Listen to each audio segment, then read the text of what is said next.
પૂજારી દેશના મહાન ખગોળ વિજ્ઞાની બને એ રીતે આ કિશોર પૂજારી શીંગના પડીકાના કાગળમાં આર્યભટ્ટના જીવન વિશે વાંચીને ખગોળ વિજ્ઞાની બનવાનું સ્વપ્ન સેવે. હા, ઝાલાવાડના હળવદમાં તારીખ 30 માર્ચ 1943ના રોજ માતા કમળાબેન અને પિતા જટાશંકરભાઈને ત્યાં જન્મેલ જીતેન્દ્રને મંદિરના કથાકાર બનવું હતું, પણ ઉપરની ઘટના એમને ખગોળ વિજ્ઞાન તરફ લઈ ગઈ. જો કે એમનો જન્મ થયો એના 3 મહિના પહેલા જ પિતાજી આ દુનિયામાંથી વિદાય થઈ ચૂક્યા હતા. પ્રાથમિક અને ધોરણ 11 સુધીનું શિક્ષણ હળવદમાં. શાળામાં મુકુંદભાઈ મણિયાર તથા સુરેશભાઈ શુક્લ જેવા શિક્ષકો પ્રેરણા આપે. પછી તો આંખમાં સપના આંજી આ યુવાન જીતેન્દ્ર ઇન્ટર સાયન્સ સુધીનો અભ્યાસ પાર્લે કોલેજ મુંબઈ અને ઇન્સ્ટિટ્યૂટ ઓફ સાયન્સ મુંબઈમાંથી વિજ્ઞાનના સ્નાતક થાય છે. ખગોળશાસ્ત્રનો પાયો ગણાય એવા મેથેમેટિક્સની 2 શાખાઓ પ્યોર મેથેમેટિક્સ અને એપ્લાઇડ મેથેમેટિક્સ સાથે મુંબઈ યુનિવર્સિટીમાંથી 2 વખત અનુસ્નાતક થાય છે. આ જ્ઞાન યાત્રા અવિરત રહે છે અને યુનિવર્સિટી ઓફ કલકત્તાના સત્યેન્દ્રનાથ બોઝ ઇન્સ્ટિટ્યૂટ ઓફ ફિઝિક્સમાંથી થિયરેટિકલ ફિઝિક્સ વિષય સાથે એમફિલની ઉપાધિ મેળવે છે.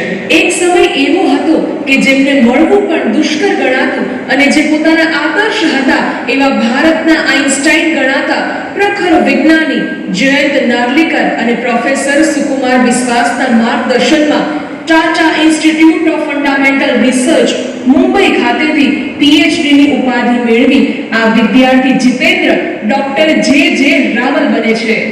વિશ્વને 5મું પરિમાણ પણ છે અને તે દ્રવ્ય છે.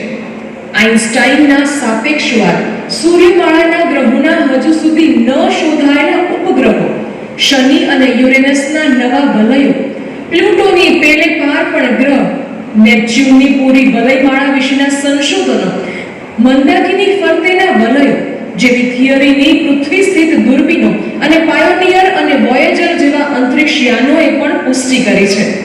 આપે ખગોળ વિજ્ઞાન ક્ષેત્રે અત્યાર સુધીમાં 4000 કરતા પણ વધુ લેખો, આઇન્સ્ટાઇનના જીવન વિશે ટોક ઓફ ધ નેશન બનેલા 80 વાર્તાલાપો અને એટલી જ સંખ્યામાં વ્યાખ્યાનો આપેલા છે. 40 થી વધુ પુસ્તિકાઓ લખેલ છે અને દેશના પ્રતિષ્ઠિત વર્તમાન પત્રોમાં રસપ્રદ કોલમ હાલમાં પણ લખી રહ્યા છે. નહેરુ પ્લેનેટોરિયમ મુંબઈના ડિરેક્ટર અને ડિરેક્ટર રિસર્ચ, ઇન્ડિયન ફિઝિક્સ એસોસિએશનના મુંબઈ ચેપ્ટરના ઉપાધ્યક્ષ અને અધ્યક્ષ, મુંબઈ યુનિવર્સિટીના વિજ્ઞાન અનુસ્નાતક વિભાગમાં 16 વર્ષ સુધી વિઝિટિંગ પ્રોફેસર, આરએસએસ સંચાલિત બોરીવલી જનસેવા કેન્દ્રના અધ્યક્ષ અને Charotar university of science and technology Changa ખાતે પ્રોફેસર ઇમેરિટસ અને સૌરાષ્ટ્ર યુનિવર્સિટી ખાતે પણ એડજંક્ટ પ્રોફેસર તરીકે સેવાઓ આપી છે.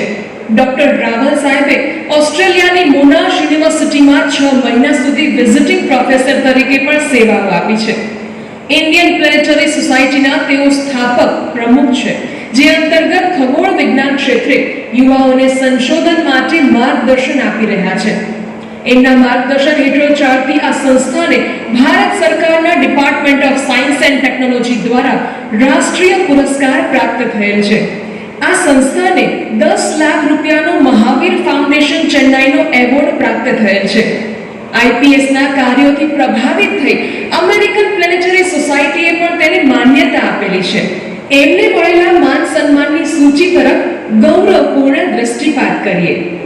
પત્રકાર મનુભાઈ મહેતા એવોર્ડ 2010માં ગુજરાતના તત્કાલીન મુખ્યમંત્રી અને વર્તમાન વડાપ્રધાન શ્રી નરેન્દ્રભાઈ મોદી દ્વારા રાષ્ટ્રીય એવોર્ડ. ગુજરાત રત્ન એવોર્ડ, ભારત સરકારના department of science and technology તરફથી એવોર્ડ, સૂર્યમંડળ અંગેના સંશોધન માટે મરાઠી વિજ્ઞાન મહાસંઘ અને મરાઠી વિજ્ઞાન પરિષદના ઉપક્રમે વિખ્યાત વિજ્ઞાની પ્રોફેસર બી.એમ. ઉદગાવકર દ્વારા સન્માન, બ્રિહાન મુંબઈ મહાનગરપાલિકા, રાજકોટ, ભુજ મહાનગરપાલિકા અને હળવદ નગરપાલિકા સિવિક સન્માન, UGC award, Kilachand memorial award, all India Ramanujan mathematics club તરફથી આર્યભટ્ટ એવોર્ડ સહિતના સન્માનો. ડોક્ટર જે રાવલની જ્ઞાનની ક્ષિતિજો માત્ર ખગોળ વિજ્ઞાન સુધી સીમિત ન રહેતા અન્ય ક્ષિતિજોમાં પણ વિસ્તરી છે.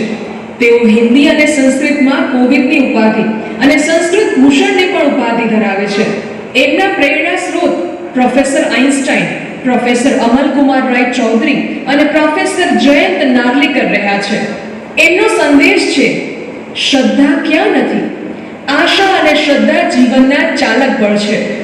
એમના કપરા દિવસોમાં એમને જીવન સંગીની શ્રીમતી દેવિકાબેનનો અડીખમ સાથ સાંપડેલ છે.